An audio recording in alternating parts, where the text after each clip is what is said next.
इस वीडियो में हम क्लास 10th मैथ के चैप्टर रियल नंबर से कुछ इंपॉर्टेंट क्वेश्चन बनने वाले जो एक बोर्ड एग्जाम में बार बार पूछे जाते हैं उनको देखेंगे। यहाँ पे देखिए आपका क्वेश्चन क्या है। So that any positive integer is of the form of 3m और 3m+1 और 3m+2 for some integer m। हमको ये प्रूव करना है कि कोई भी पॉजिटिव इंटीजर है उसको हम लोग इस रूप में लिख सकते हैं 3m+1 या फिर 3m+2।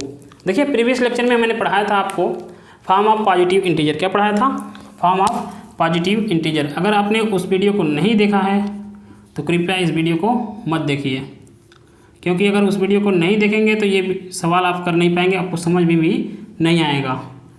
ठीक है, तो उस वीडियो को पहले देख के आएँ फिर इस सवाल को सॉल्व करिए। देखिए फॉर्म ऑफ पॉजिटिव इंटीजर हमने बताया था, हालांकि यहाँ भी मैं थोड़ा सा बताने की कोशिश कर रहा हूँ। ठीक है, अब पहले समझते हैं। जैसे कि देखिए मान लीजिए कोई भी पॉजिटिव इंटीजर हमारे पास है a। हमने क्या बताया था, कोई भी पॉजिटिव इंटीजर आपके पास a है। हम लोग इसको डिवाइड कर रहे हैं किससे? 2 से। पॉजिटिव इंटीजर है कोई आपके पास a, हम लोग उसको डिवाइड कर रहे हैं 2 से।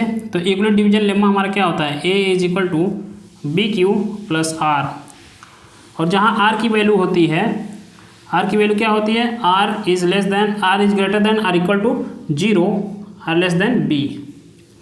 तो देखिए a को डिवाइड किया गया है और 2 से डिवाइड किया जा रहा है, तो जिसको डिवाइड किया जाता है उसको हम लोग डिविडेंड बोलते थे। यहाँ भी जो a लिखा था वो क्या था? डिविडेंड था, मैंने ये भी पढ़ाया है। तो डिविडेंड हमारा a को डिवाइड किया जा रहा है, इसका मतलब डिविडेंड हमारा बन गया a। अब डिवाइड किससे किया जा रहा है? 2 से। अब जिससे डिवाइड किया जा रहा है उसको हम लोग बोलते हैं डिवाइजर। और यहाँ पे जो b था, b दिख रहा है आपको, ये है डिवाइजर। तो हम b की जगह पे क्या लिख देंगे? 2, क्योंकि 2 से डिवाइड किया जा रहा है। फिर q था तो q लिख दिया, फिर +r। ठीक है, इस फॉर्म में लिख सकते हैं यूक्लिड डिवीजन एल्गोरिथम का यूज करके, जहाँ पे r की वैल्यू क्या है हो जाएगी? वेयर r की वैल्यू हो जाएगी ग्रेटर देन r = 0 और लेस देन 2। जब किसी भी नंबर को आप 2 से डिवाइड करेंगे तो हमेशा रिमाइंडर कितना आएगा? 0 आएगा या 1 आएगा, 2 ही आएंगे। ठीक है, 2 नहीं आ सकता। 2 आएगा तो फिर आप टेबल पढ़ेंगे, फिर इसको काट देंगे। तो इसका मतलब जो r की वैल्यू होगी 0 होगी या फिर 0 से बड़ी और 2 से छोटी। तो 2 केस बनते हैं यहाँ पे, r की वैल्यू आ सकती है 0 और 1, बस यही आ सकता है। अब ध्यान से देखिए, अगर हम लोग पहला केस ले लेते हैं, यहाँ पे 2 केस बना। केस फर्स्ट r = 0 लेते हैं और इसको पुट करते हैं इसमें, तो क्या बन जाएगा हमारा? a = 2q +0 लिखने की ज़रूरत नहीं है, पहला फॉर्म ये बन गया। अब केस 2 लेते हैं, अगर केस 2 r = कितना? 1, इसको भी उठा के इसमें रख देते हैं, तो हमारा क्या बना? a = 2q + 1। यानी हमने देखा कि जब किसी भी पॉजिटिव इंटीजर को 2 से डिवाइड किया तो उसको 2 फॉर्म में हम लोग रिप्रेजेंट कर सकते हैं, 2 तरीके से उसको लिख सकते हैं। अगर मान लीजिए इसी तरीके से हम a को क्या करते हैं? 3 से डिवाइड करते हैं, तो 3 तरीके से लिख सकते हैं। पिछले वीडियो में मैंने बता दिया है। और यहाँ पे देखने से ये भी पता चल रहा है, जब हम लोग a को 2 से डिवाइड किए तो यहाँ पे देखिए क्या आया है, ध्यान से देखिए। जब a को 2 से डिवाइड किए तो यहाँ पे क्या दिख रहा है? 2। यहाँ भी क्या आ गया? 2। यहाँ भी क्या आ गया? 2। मतलब इसको देखने से ही पता चल जा रहा है एक तरह से कि किससे डिवाइड किया गया है। अब यहाँ ध्यान से देखिए, जो हमको प्रूव करना है इसमें देखिए m के साथ कौन है? 3 है ना। 3m को हम लोग लिख सकते हैं 3m+0 वाला फॉर्म है।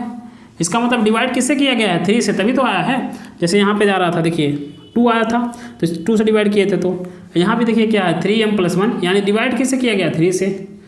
यहाँ भी 3 आया है तो डिवाइड किससे गया? 3 से। और जब किसी भी पॉजिटिव इंटीजर को हम लोग 3 से डिवाइड करेंगे तो 3 केस हमारे पास बनेंगे, और 3 केस है यहाँ पे प्रूव करना। तो हम लोग सॉल्व, देखिए इसको लिखने का तरीका क्या होता है, चलिए अब उसको सीखते हैं। ये यहाँ पे इसको इरेज कर देते हैं, फिर आगे सवाल देखते हैं कैसे हम लोग सॉल्व करते हैं इस क्वेश्चन को। ये क्वेश्चन बहुत ही इंपॉर्टेंट है, बोर्ड एग्जाम में बार बार पूछता है। तो चलिए शुरू करते हैं। तो हम लोग क्या करेंगे, पहले मान लेंगे लेट पॉजिटिव इंटीजर, कोई पॉजिटिव इंटीजर मान लेते हैं। Let positive integer be a, कोई पॉजिटिव इंटीजर है a और इसको डिवाइड किया जा रहा है। a इज डिवाइडेड बाई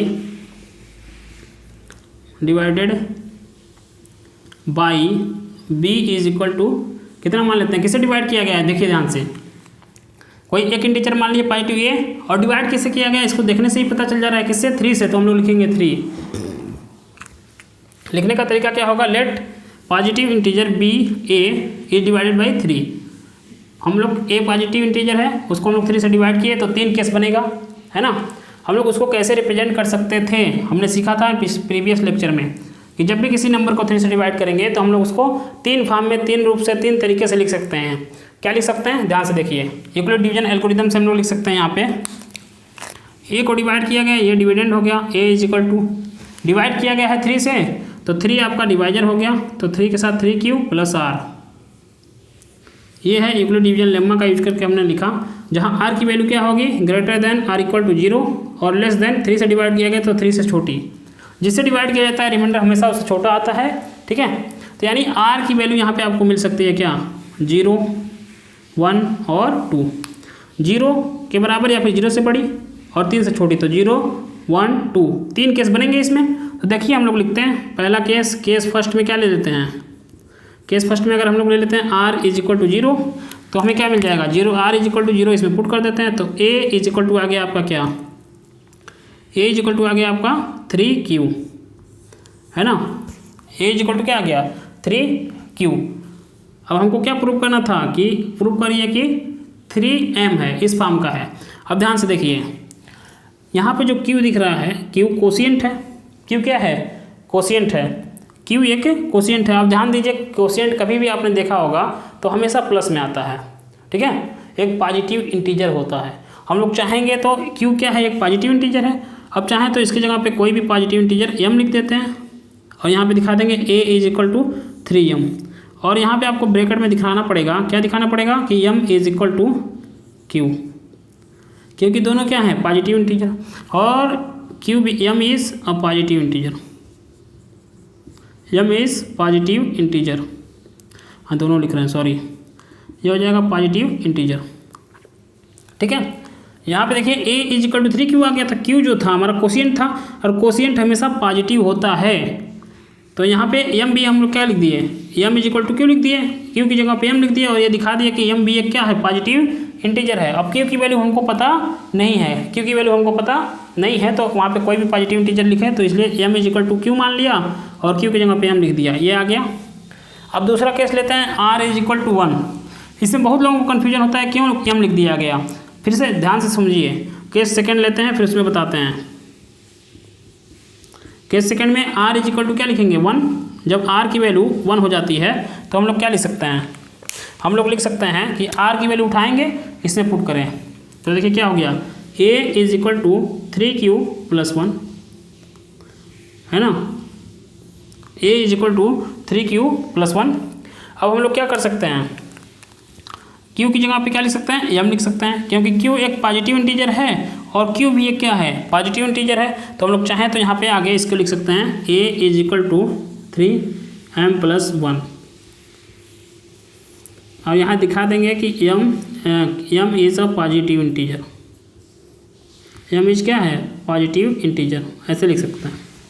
अब तीसरा केस ले सकते हैं, केस थर्ड। केस थर्ड में r इज इक्वल टू कितना ले लें, 2।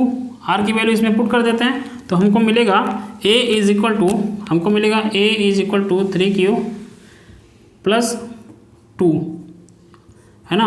अब q की जगह पे क्या लिख दें, फिर से q की जगह पे हम लोग क्या लिख देंगे, m, तो a इज इक्वल टू हो गया 3m प्लस 2, और यहाँ दिखा देंगे कि m भी क्या है, एक positive integer, m is positive integer, ये हो गया आपका।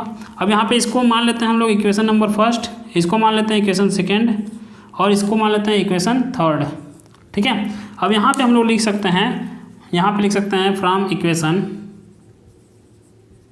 First second and third, from equation first second and third, तीनों से देखने पे पता चल रहा है कि किसी भी पॉजिटिव इंटीजर को हम लोग 3m प्लस 1 और 3m प्लस 2 में क्या कर सकते हैं, रिप्रेजेंट कर सकते हैं। तो लिख सकते हैं from equation first second and third